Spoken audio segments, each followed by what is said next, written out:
The first thing you're going to want to do is get the car in the air.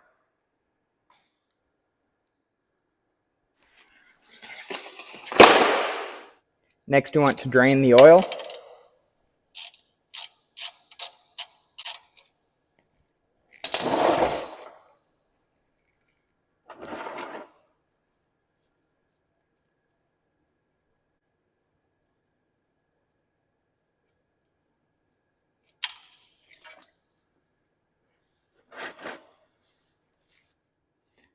Put the drain plug in, ensuring it's torqued to 20 foot-pounds and there's a new crush washer on it. Go ahead and remove both front wheels. Go ahead and lock your steering wheel. Then you want to remove this pinch bolt after you lock the steering wheel. You're also going to want to remove your dipstick, which would sit right here.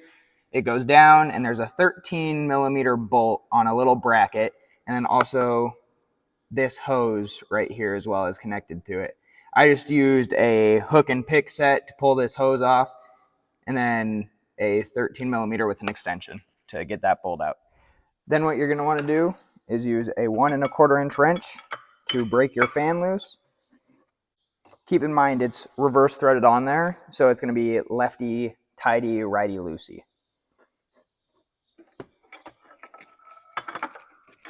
And if it doesn't come loose very easily, you can tap the top of this with a hammer. There we go. Gently set it down inside of the shroud. Next, you're going to want to remove the accessory belt. It's a T50 Torx.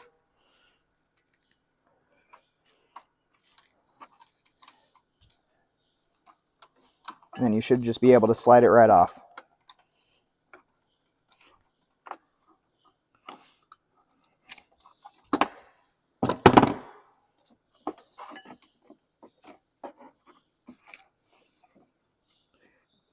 Slide that out of the way, and then you can get to removing your power steering pump. Now it's just 2 bolts on the top. They're both 13 mil, and they're located here and here. All right, I did lie. There is a 3rd bolt on the bottom. It's located right here, and we'll be able to remove that and then lower this down out of the way of the oil pan. Next, underneath the car, there are 2 bolts, 1 and 2, that hold the rack in, and you're going to want to disconnect those. There are nuts on the top right there, so you're going to want to grab a wrench and a socket to remove both of those.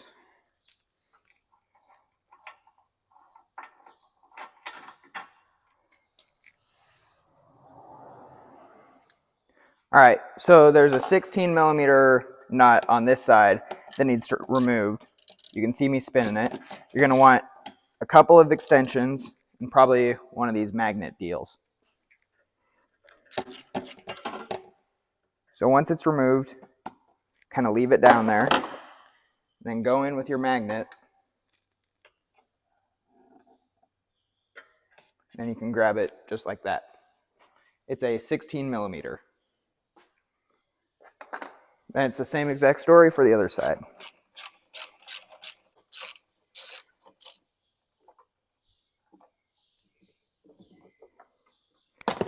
The 2 lower engine mounts are right here next to this, right here next to this on both sides, and they're both 16mm. Once you get your brace in place, you're going to want to lift the engine about 1/4 of an inch. I ended up just going to the fresh threads up where they were a little more worn from not having the nut on them. Just like that. And that should be far enough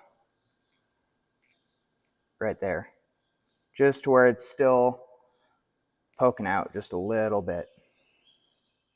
Then what you're going to want to do is remove the sway bar links. What I did is I did a 16mm ratchet on this side, and then I did a 16mm wrench on the other side.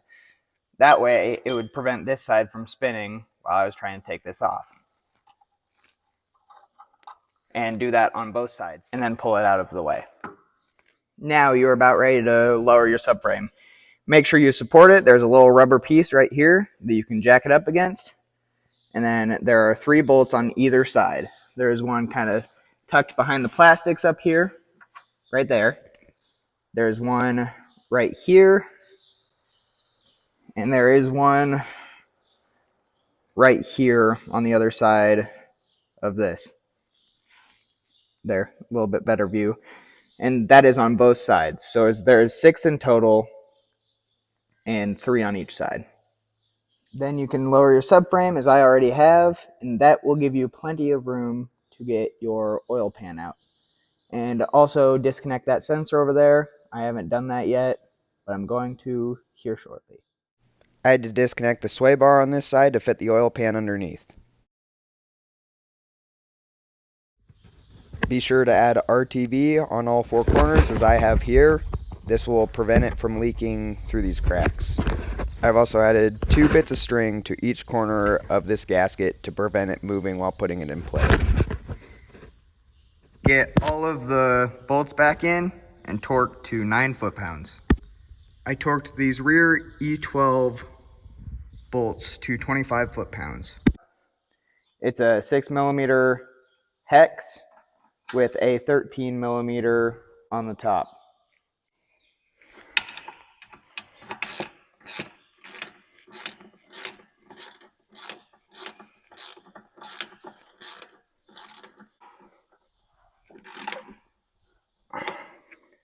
And then there's one more tucked right back here.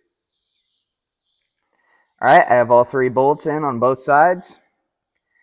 If I were to do this again, a tip I would give myself is support this with the jack first, get the front bolts barely threaded in, just enough to hold it up, then support it from this, and then put all the rest of the bolts around. So just a tip for you guys. Next, put your motor mounts in and torque them to 30 foot-pounds. After that, get the steering rack lined up, put the bolts in, and torque those to 50 foot-pounds. Now you can go ahead and lower your motor down onto the motor mounts. Make sure they hit both sides.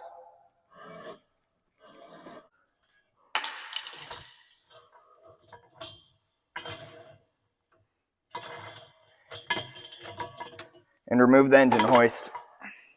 Now you're going to want to reinstall your power steering pump bolts. There's one here, right under the alternator pulley. One back a little bit farther, and then finally the last one is on the very bottom, connected to the oil pan. Get your breaker with your Torx bit on the tensioner pulley and push down, and then you can line your belt up after you get the power steering pump on. Be sure to snug up your sway bar links. Thread in your pinch bolt and make sure it's nice and tight. When putting your dipstick in, you're going to want to put your right hand on the top and push down. Then use your left hand to twist the bottom until it goes in. Don't forget the 13mm bolt at the bottom. Next, you're going to want to do your intake box. I'm not doing mine because I'm starting another project. You want to get it all plumbed up, then put this 10mm in.